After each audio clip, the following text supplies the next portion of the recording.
هلقيت حصاص بزحزن منقدي قصل كم زلو تحابيروم حوحات نابسو قمتي شغاقر اللخو فاتاون سألاني فلات اللي كم زبالت تقاليصوم جنرالات تقراي حاند بتاو وسانة خمزة محلالفو تحابيروم نقادو تقراي آبسقات كاتو غيركا قطبا تقراي نمد خامز سرح زلو شرحي آين قبولون كبلو نقادو ختم عاد قرات قاليصوم حوحات بزملكت حدو زسنبت زينا كاب تقراي تسامعوم وانا ازستي سراويت تግራይ ዘቐመጥዎ አንፈት በብዙሓት መዘራረብ ኮይኖም አርስተ ዜናና ነዚኦም ይመስሉ ነይሮም እዚ ሕብረት ሚድያ ኔትወርክ እዩ ዝኸበርኩም ተኸታተልትና ክሳብ መወዳእታ ሙሉእ ትሕዝቶና ክትከታተሉና ብኽብሪ እንዳዓደምና ሕዚ ድማ ናብ ዋና ዝርዝር ዜናና ክንሓልፍ هلقيت حصاص بزحزن منقدي قصر كم زلو تحابيروم نهلقيت حزب تقراي تحتاتي بلصقنا انت يكونس حوحات كم زخونا بوزحات يمقوتوم سرعات بلصقنا مشارختون قبل على حزب تقراي جونوسايد كم زفصمو زفلتن بعالم لخص انعز ترغاغص انكوان تخونا بلصقنا مشارختون قبل على حزب تقراي جونوسايد نخفصمو برز خفته حوحات كم زخونا اتوم مهورات يمقوتوم بمسرت حبريتا اتوم مهورات مرح حوحات والاكوا اتخينات كقرب مقبار انت زي كالوم اقول مدلات بمقبار اتي قابل على حزب تقراي زبصح خساره مقناس يخلو نيرم كبلو يقلصوم مرحت حوحات جن 10,000 فولي حيل طرح حيزوم انافكرم حزب تقراي كبيد واغا نخفل كم زغبر وحابيرام بتماثال منقدي تمزابلت تقراي بطميت اب كبيد كونتات انحلو انافلطوم فليطوم كم زي فلطو بمخوان حزب تقراي دحرت جنوسايد ሳይዳል ኩናቱ ወን ከሐልቅ ይገብሩ ወኸም ዘለውና ተገለጸ ይርከብ ጉዳይ ሓደጋት እምየት ሕጻጽ ቅድመ 5 ወርሕ ቢሉ ናብ መራሕቲ ሕወሓት ከም ዝበጽሐ ፍልፍላት ይሕብሮም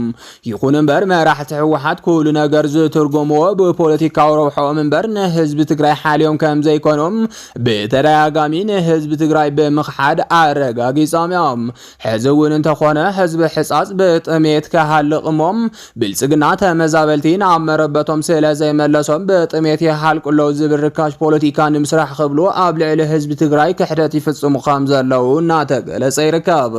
ህወሓት እዚ ሜላ ካብ ቀደምቲ ጥቀመሉ ከም ዝነበረ ዝንገር እኳ እንተኾነም እዚ ህዝቢ ንበላዒ ሂብካ ዝርከብ ናይ ፖለቲካ ትርፊ ግዚኡ ዝሓለፎን ነቲ ሕዚ ዘሎ ዝነቕሐ ወለዶ ትግራይ ዘይምጥን ምዃኑ ምሁራት ገሊጾም ስለዚ ድማ መራሕቲ ህወሓት ንርካሽ ፖለቲካዊ ጥቕሚ ኢሎም ኣብ ልዕሊ ህዝቢ ትግራይ ዘፈጽምዎ ዘለው ክሕደት ከምኒ ኣርቲስት ያሬድ በርሀም ልፍዓተይ ተስፋ ዝመሃሰሉ ፍሉጣት ደገፍቲ ሕወሓት ካብዚ ንድሓር ንሕወሓት ከም ዘይድግፉ ብቪድዮ ኣብ ዘመሓላለፍዎ መልእኽቲ ኣረጋጊጾም ኣብቲ ብቪድዮ ዘመሓላለፍዎ መልእኽቲ መራሕቲ ሕወሓት ካድረታቶም ኣኪቦም ኣብ መቐለ ዝኹሉ ድግስ እናገበሮም ኣብ ሕጻጽ ህዝቢ ትግራይ ይሃልቕ ከም ዘሎ ግን ሓበሬታ ስለ ዘይብሎም ኣይኮነን ስለዚ ድማ ካብዚ ንድሓር ኣብ ዝኾነ ይኹን ሕወሓት እትጽውዖም ኣኼባታት ከም ዘይሳተፉ ኣፍሊጦም ኣለዎም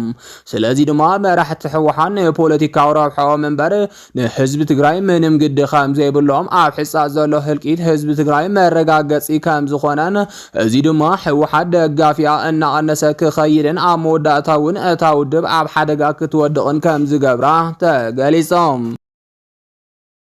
ሕወሓት ናብ ስጉምቲ ይሸጋገር ኣለኹ ፈታውን ጸላእን ይፍለጠለይ ከም ዝበለት ተሓቢሮም ልዕሊ 1 ሚልዮን ዝኸውን ህዝቢ ትግራይ ኣብ ኬንዳታት እናተሰቐየ ይመውት ከም ዘሎ ዝፍለጥ እዮም እዚ ሞትን ስቃይን ህዝቢ ትግራይ ንዓመታት ዝነበረ እኳ እንተኾነ ሕዚ ግን ካብተን ኣብ ትግራይ ዘለዋ 146 ናይ ተመዛበልቲ ማእኸላት ሓንቲ ዝኾነት ሕጻጽ ናይ ሚድያ ሽፋን ከም ዝረኸበትን ሓገዝ ክበጽሓ ከም ዝጀመረን እናተጸብጸበ ይርከብ ይኹን እምበር እተን ዝቐረያ 145 ናይ ተመዛበልቲ ማእኸላት እውን ብሕሱም ጥሜትን ስእነት መድሓኒትን ዝመውት ህዝቢ ብዙሕ እኳ እንተኾነም ናይ ታሪክ ኣጋጣሚ ኮይኑ ማእኸል ተመዛበልቲ ሕጻጽ ናብ ሚድያ ብምውፃእ ዓብዪ ኣጀንዳ ኮይኑ ይቕጽል ከም ዘሎ ተሓቢሮም ስለዚ ድማ ካብቲ ጆኖሳይዳዊ ኩናት ዝተረፈ ህዝቢ ትግራይ ብሰላሕታዊ መንገዲ ይሃልቕ ከም ዘሎ ካብ ፍልፍላትና ዝተረኸበ ሓበሬታ የረድም ጀነራል ወዲ ወረደ ኣብ ዝሃቦ መግለጺ መንቀሊ ኩሉ ሽግራት ትግራይ ተመዛበልቲ ናብ መረበቶም ክምለሱ ዘይምኽኣሎም እዮም ስለዚ ናይ 2018 ዓመተ ምህረት ትልምና ተመዛበልቲን ኣብ መረበቶም ምምላስ ይኽብል ቃል ኣትሎም ይኹን እምበር መራሕቲ ትግራይ በብዓመቱ ተመዛበልትና እዚ ዝመጽእ ክረምቲ ኣብ ኬንዳ ኣየሕልፍዎን ናብ መረበቶም ከንምልሶም ኢና ኢሎም እንተፈከሩ እኳ ክሳብ ሕዚ ግን ብዙሓት ክረምትታት ከም ዝሓለፉን ዝተረኣየ ለውጢ ከም ዘየለን ምሁራት ገሊጾም ስለዚ ድማ ናይ ጀነራል ወዲ ወረደ ተስፋ ናብ ተግባር ክወርድ እዩ ክብል ይሓቶም እዚ ከምዚ ኢሉ እናሃለወ መራሕቲ ሕወሓት ዝቐረየና መማረፂ ብረታዊ ቃልሲ እዩ ክብሉ ኣብ ምርድዳእ ከም ዝበፅሑ ተሓቢሮም ካብ ፍልፍላትና ዝተረኸበ ሓበሬታ ከም ዝሕብሮም መራሕቲ ሕወሓት ህዝብና ኣብ ኬንዳ ኮይኑ እናሃለቐ ክነብር የብሉን ህዝብና ኣተሓቢርና ኣብ ትሕቲ ወረርቲ ዘሎ ግዝኣትና ንመልስ ዝብል መርገፂ ከም ሓዙ ተፈሊጦም መራሕቲ ሕወሓት እዚ መርገፂ ቅድም ክብል ዝሓዝዎ እንትኾነ እኳም ኣብ ትግራይ ዘሎ ኩነታት ኣብ ልዕሊ ወረርቲ ስጉምቲ ንምውሳድ ዘኽእል ከም ዘይነበረ ተፈሊጦም መራሒ ደቡብ ግንባር ዝኾነ ጀነራል መዲድ ሕዚ ኣብ ዝሃቦ መግለፂ ሰራዊት ትግራይ ተልእኽኡ ከይፍጽም ኣብ ትግራይ ዘሎ ስጡም ዘይኮነ ሓድነት ዕንቅፋት ከም ዝኾነ ገሊጾም እቲ ጀነራል ወሲኹ ከም ዝገለጾ ሕዚ ኣጋጢሙና ዘሎ ናይ ዓርሰ ተበግሶ ሽግር ንምፍታሕ ፖለቲካዊ መሪሕነት ካድረታትን ልዑል ግደ ክጻወቱን እቲ ወፍሪ ክመርሑን ኣተሓሳሲቦም ጀነራል መዲድ ኣብ መወዳእታ እውን ህዝብና ኣተሓቢርና ካብዚ መከራ እዚ ክተውፀአና እትኽእል እንኮ ውድብ ሕወሓት ስለ ዝኾነት ህዝቢ ትግራይ ኣብ ጎና ከዓስል ጸዊዖም ስለዚ ድማ ሕወሓትን ሰራዊት ትግራይን ዝሓሰብዎ ስጉምቲ ክሳብ ሕዚ ግዜ ዝወስደሉ ምኽንያት ውዳበ ህዝቢ ትግራይ መጀመርያ ንምጥንኻር ከም ዝኾነ ፍልፍላት ይሕብሮም